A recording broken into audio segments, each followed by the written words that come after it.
The master mechanic who walked away from a toxic dealership and watched their empire collapse because he was the only one with the skill. I was the only master restoration specialist at a boutique vintage car shop in Scottsdale, Arizona. Think high-end Ferraris, classic Porsches, and million-dollar auctions. For 3 long years, I worked my tail off for a measly $52,000 a year. I was doing the work of 3 master mechanics, but my manager, Rick, he was a real piece of work. He kept dangling a raise like a carrot on a stick. Next quarter, buddy, just hit this next milestone. Meanwhile, I'm the one rebuilding engines from the 1960s and fixing the owner's personal golf cart when his kids beat it up. I didn't mind the grit or the grease. I actually loved the craft.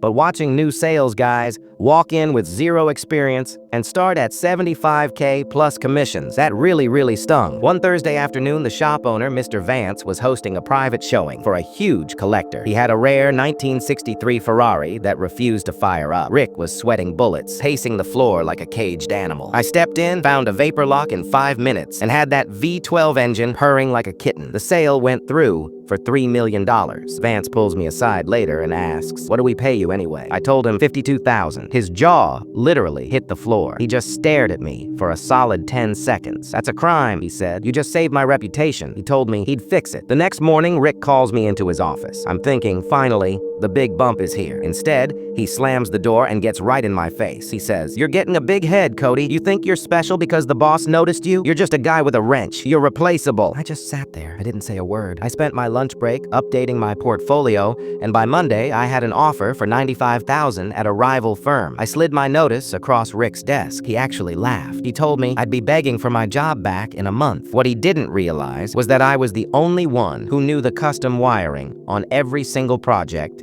in that shop. I left on a Friday. By Monday morning, my phone was absolutely blowing up. Their flagship restoration project wouldn't start, and no one else could read my schematics. Vance called me personally, offering me $120,000 to come back. I just smiled and told him, "Sorry, Mr. Vance. Rick told me I was just a guy with a wrench. I think I'll stay where I'm appreciated." I heard through the grapevine that they lost 3 major clients that month. And Rick, well, he's back to selling used sedans in another state. As for me, I just got another promotion.